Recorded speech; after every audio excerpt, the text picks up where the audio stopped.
What's going on, everybody? It's Q here from Retro Q Gaming, and we're going to talk a little bit about one of the gaming communities out there at the moment. Specifically, we're going to talk about one company and the relevant community. We're going to talk about Xbox in the case of, yes, I'm going to say the name correctly, the Xbox Series X and the Xbox fanbase, aka the Xbox community. Now, I've had choice words for them in the past, but this time, believe it or not, it's actually in a positive light. Now, the reason for this is to do with Gamescom last night. Now, I realize it was only the opening night. I didn't watch the 2-hour presentation myself, but I saw all the announcements right after it because naturally they make the rounds on the websites and whatnot, and you get the news that way.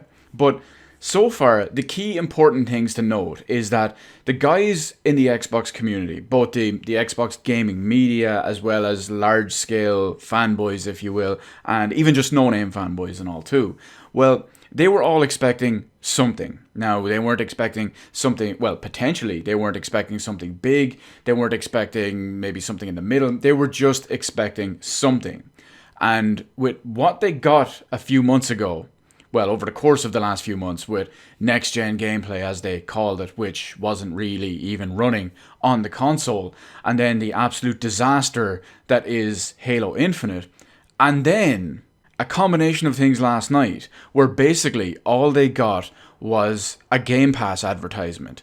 And regardless of what you think of the game, Sony even went and showed one of their games, one of their high-profile flagship first-party games, and that was Ratchet & Clank Rift Apart. And no matter what you think about it, personally, I don't think the game looks any good. It's not my kind of game. But it's actually looking somewhat next-gen. It looks significantly more next-gen than anything Microsoft have. And it's running, when they showed it, on a PlayStation 5. Not a PC, not a PlayStation 5 dev kit. It's running on an actual PlayStation 5. Now, the game won't be out for launch, but that's not the point. It's going to be out in the launch window, so probably within the first 6 months of the console. That's usually what launch window means. But just to add insult to injury, there's one extra little bit on top of all of we've mentioned so far that has sent the Xbox gaming community over the edge. And like I said, this is in a positive way. We'll get to why that is now in a moment. But last night, Microsoft updated us on one of their new games, their upcoming games, which will be out in about 2 months. I believe it's going to launch in October. And that one is Age of Empires 3 Definitive Edition.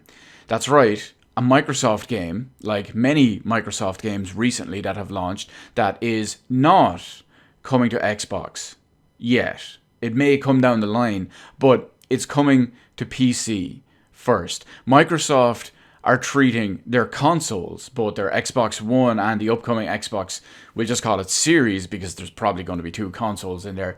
The point is they're treating their console users and their console base like, I can't even call them second-class citizens at this point. It feels like they're treating them as like 4th or 5th-class citizens. It's almost a joke. Now, remember when I said we're going to talk about the Xbox community, both the fanboys, the media, and just the YouTubers and all as well? So, they have finally had enough. And that's good. That's good, because they have finally had enough of incompetence in pretty much a lot, if not everything, or close to everything that Microsoft has done when it comes to their new console. Again, the Xbox Series, I'm going to say it, the Xbox Series X, yes, has been mishandled, mismanaged in so many ways. How they're handling everything in regards to games, consoles, studios, development, particularly leadership, is absolutely disastrous. Basically, Microsoft's main message, and I say this as a PC gamer who enjoys several of Microsoft's franchises, they basically, Microsoft, are just Game Pass, Game Pass, Game Pass, Game Pass, Game Pass, Game Pass, Game Pass, Game Pass. Yo, dog, how about your Game Pass? We put some Game Pass in your Game Pass so you can Game Pass while you Game Pass. That is Microsoft's message to almost anyone at this point. It's quality be damned. You have shit like Battletoads coming out. You have basically everything that's not Microsoft Flight Simulator that hasn't broken a 7 out of 10. And even at that, it's a flight simulator that gets 9.3 out of 10. Something that isn't even on their console. And that's really what they want. They want to say, oh, it's only $10. Oh, it's only $15. So here's 100 games of questionable quality. It's quantity over quality a lot of this time. It's the Netflix principle. Oh, well, I'm only paying such and such. I wouldn't buy this game, or I wouldn't rent this game straight out, or I wouldn't download or pay for go to the cinema to see this film.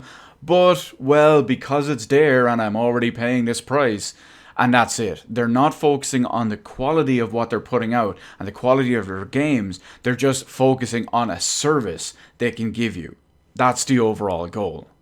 So the Xbox media, the Xbox fanboys, the Xbox community, whatever wording you want to use, whatever section or segments and all, they've finally had enough. They're finally breaking down over it in the good way because they're demanding better. They're asking questions. At this point, we are probably 2 to 3 months from their actual console launch. Regardless of the fact that neither company is giving a proper release date or price just yet, was absolutely fucking atrocious this close to launch, and they're just waiting for the other company to blink. But we don't even have that. I say we, as in gamers in general. I don't consider myself some of the Xbox community. But these guys have nothing to look forward to going forward. Sure, they have the world's most powerful console on paper, and yet everything we've seen from it, which is basically nothing, doesn't look next gen. It doesn't feel next gen. It looks worse than the competition. They have basically nothing to look forward to. The wheels are falling off the console. The wheels are falling off all their studios, their development, their games, their leadership. And the Xbox guys have had enough. They're trying to now finally, even though it's probably a little bit too late for my liking, demand better. Hopefully they stick to it. I don't believe Microsoft will change in that regard, but hopefully the fanboys, the communities, the users, hopefully they stick to it and they vote the only way these companies can understand, with their wallet. Unsubscribe to Game Pass, don't buy an Xbox Series L, and hell, don't even buy the Xbox One version of their game, if you're even lucky enough to get one.